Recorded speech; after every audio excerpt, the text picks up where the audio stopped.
नमस्कार, मैं सर्वेश कुमार पांडे और हमारे साथ हमारे एक साथी रिपोर्टर रविकांत जी।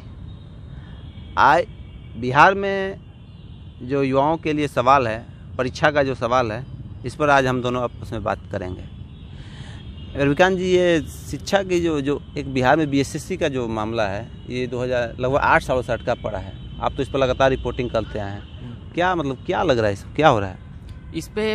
7 सालों से इंटर स्तरीय जो बहाली था, स्नातक स्तरीय का पूरा कर लिया गया। उसके बाद इंटर स्तरीय बहाली का इतना बेशर्म तरीके से फंसाया गया 7 सालों तक। अब आयोग को अभ्यर्थी ना बोले, फिर वो तमाम मंत्रालय, मुख्यमंत्री सोचिए ना कि 2014 में जीतन राम मांझी थे, उसके बाद 2015 में 2 बार मुख्यमंत्री नीतीश कुमार शपथ लेते हैं, 2017 में फिर नीतीश कुमार मुख्यमंत्री शपथ लेते हैं, 2020 में फिर मुख्यमंत्री शपथ लेते हैं। तो ये क्या तमाशा है भाई?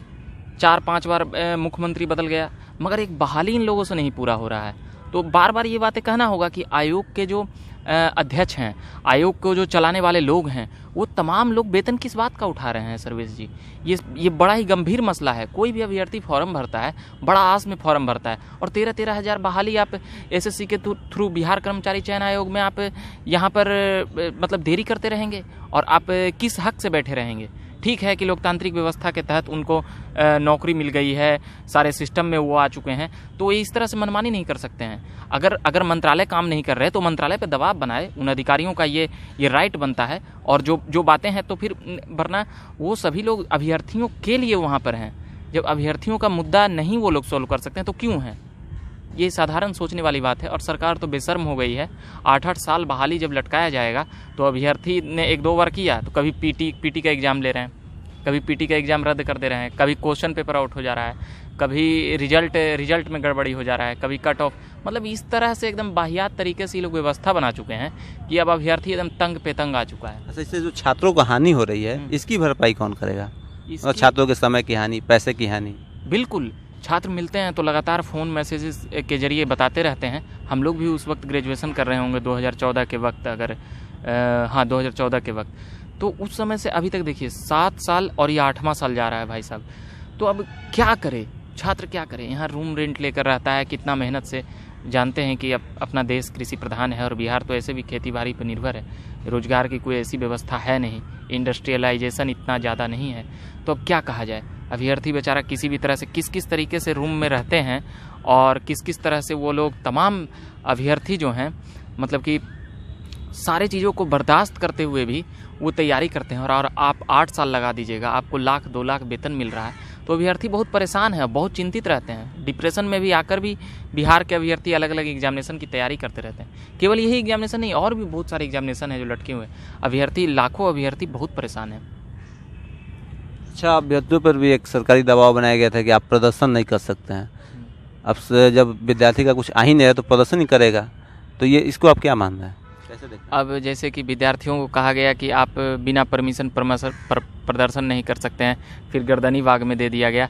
तो ये सब तो कह सकते हैं कि एक तरह से कह सकते हैं कि मनमानी। आपके पास जैसे कि ये सामान मेरे पास नहीं है, आपके पास है, तो उसको उस तरह से इस्तेमाल कर रहे हैं। तो यहाँ पर भी वही हो गया कि वो सामान अभी मेरे पास है तो हम इसको चाहे जैसे इस्तेमाल कर लें। इसका मतलब ये थोड़ी ये हुआ कि कोई गलत करेगा तो अभ्यर्थी प्रदर्शन नहीं करेगा, अभ्यर्थी आवाज़ नहीं उठाएगा। यहीं पर हम दोनों कवर कर रहे थे जेपी गोलंबर के पास, तो किस प्रकार से पुलिस का रवैया था। चलिए, वो तो एक अलग बात था कि प्रोटेस्ट में मारपीट और दौड़ धूप होती है, मगर अब प्रदर्शन नहीं कर सकते हैं। ये तो बेशर्म सरकार की बेशर्म नीति है, पॉलिसी है, और बाकी जो कहिए आप सर्वेश जी। अब बिहार में जितनी विश्वविद्यालय की सारी व्यवस्थाएं हैं, 3 साल का कोर्स 4 साल में कराया जा रहा है, बिहार में कोई शिक्षा का माँ बाप है कि नहीं? हाँ, ये बहुत ही बेहतर सवाल आपने किया कि कोई माँ बाप है कि नहीं। यहीं पर एक यूनिवर्सिटी है, हम सभी जानते हैं, मगध यूनिवर्सिटी बहुत बड़ी यूनिवर्सिटी बिहार की रही है। तो इसको बांटा गया पहले 2 पार्ट में।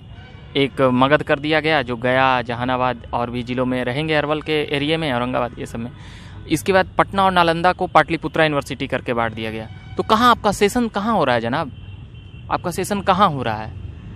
कि 2 साल का कोर्स 18-20 सेशन हुआ, 19-21 सेशन हुआ, तो 1 सेमेस्टर 2 सेमेस्टर का आपने एग्ज़ाम लिया है, जबकि होना कितना चाहिए था? तो 4 सेमेस्टर।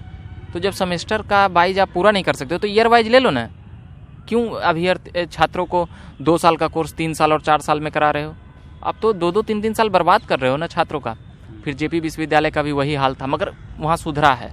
कई और जगहों का भी बहुत ही ख़राब स्थिति है। मगर फिलहाल मगध और पाटलिपुत्रा, ये पटना में जहाँ पे हम लोग बैठे हुए हैं गांधी मैदान में, यहीं मगध पे 3-3 साल का कोर्स 5-5 साल में हो रहा है और 2-2 साल का कोर्स 5-5 साल में हो रहा है। ये कौन सा तमाशा है? एमए सारी दुनिया जानता है कि 2 साल में होता है पीजी, और ये कोई भी बता दीजिए 4 साल से कम हुआ हो। तो ये तो एकदम बेशर्म नीति है जो। और एक आध प्रोफेसर कहते हैं क्लास लेने के वक्त कि तुम लोग नहीं भी आओगे तो फिर भी हमको 2.25 लाख रुपया मिल जाएगा। तो प्रोफेसर भी ये जानते हैं कि इसी तरह से यहाँ पे ये दुकान चलता है। अच्छा, प्रोफेसर की आप बात कर रहे हैं। मैं जिस कॉलेज में पढ़ता था, ये बक्सर जिला में एक डीके कॉलेज जो वीर कुंवर सिंह विश्वविद्यालय के अंतर्गत आता है, जी। वहाँ प्रोफेसर की भी व्यवस्था नहीं है। मतलब संभवतः ऐसे बहुत सारे कॉलेज में जहाँ कई विषय के प्रोफेसर नहीं होंगे। ऐसे स्थिति कब तक चलेगी? ये तो जो प्रोफेसर अगर नहीं है तो ये रिस्पॉन्सिबिलिटी कहीं ना कहीं वीसी से ऊपर और फिर राज्यपाल के अंतर्गत, मतलब सरकार के ही इसमें चूक मानी जाएगी। क्योंकि जब बहाली आप नहीं लीजिएगा, एक गेस्ट प्रोफेसर आया है, एडक पे टीचर आए, एडक पे प्रोफेसर आए हैं, विद्यालयों में भी इसी तरह से हो रहा है। प्रोफेसर की बहाली आखिर बिहार में क्यों नहीं हो रही है? पे स्केल वाले पे बात छोड़िए, और कई कुछ जैसे कि 50 प्रोफेसर हुए, उसमें 5 प्रोफेसर होते हैं जो पढ़ाने भी चाहते हैं, मगर अब छात्र सभी ट्रीट होने लगे हैं कि भाई अब पढ़ाई ही नहीं होता है, केवल एग्जाम देने जाना है, डिग्री ले लेना है। तो कॉलेज और स्कूल का तो मतलब ही अब कॉन्सेप्ट ही अब समाप्त होने वाला है, ऐसा लगता है। बड़े बड़े बिल्डिंग बड़े तेज़ी से बनते हैं, मगर प्रोफेसर नहीं मिलते हैं, तो निश्चित तौर पे वो कॉलेज क्यों है ये संदेह के घेरे में है। यह बहुत बड़ा अच्छा प्रश्न है, बड़ा प्रश्न। बहुत सारे कॉलेजों का, मैंने कॉलेज के प्रिंसिपल्स का ये कहना होता है, प्रोफेसर का भी कहना होता है कि हमारे यहाँ बच्चे पढ़ने ही नहीं आते, इसलिए यहाँ कुछ होता नहीं। आप इसी को सही मानते हैं क्या? हाँ, देखिए, पढ़ने क्यों नहीं आते हैं बच्चे? क्योंकि बरसों से चला आ रहा है कि पढ़ाई होती ही नहीं है, तो छात्र अभ्यस्त हो गए कि अब तो भाई पढ़ाई नहीं होती है। तो क्या करेंगे सर्वेश जी? जैसे कि आप ही हम ही जब कॉलेज में पढ़ते होंगे तो कुछ दिन गए, एक क्लास लिया प्रोफेसर के जरिए, उतना दूर से बच्चा कितना किलोमीटर से आता है, कितना घंटा सफ़र करके आता है, और आप उसको एक क्लास लीजिएगा, गुस्सा आएगा कि नहीं आएगा? आप 3-4 क्लासेज लीजिए भाई साहब, एक क्लास का कोरम मतलब कि पूरा करने के लिए वो लोग 60 देते हैं और फिर कहते हैं कि अभी चलो ये हो गया, अब पूरा बच्चे आएंगे तब पढ़ाएंगे। ये सब कॉन्सेप्ट मतलब स्टूडेंट समझ चुके हैं कि हमको क्लास करने से कोई फ़ायदा नहीं है। जबकि अगर सही नियत और निर्देश के तहत अगर क्लास लिया जाए तो अभ्यर्थी छात्र फिर से आने लगेंगे और भारी मात्रा में आएंगे। पहले सिस्टम और रूल रेगुलेशन तो ठीक करिए, प्रोफेसर की गुणवत्ता और मात्रा जो घट रही है वो अनुपात को ठीक करिए। छात्र का अनुपात और प्रोफेसर का अनुपात कितना है, ये प्रोफेसर ही अब दुखी रहने लगते हैं वहाँ पे।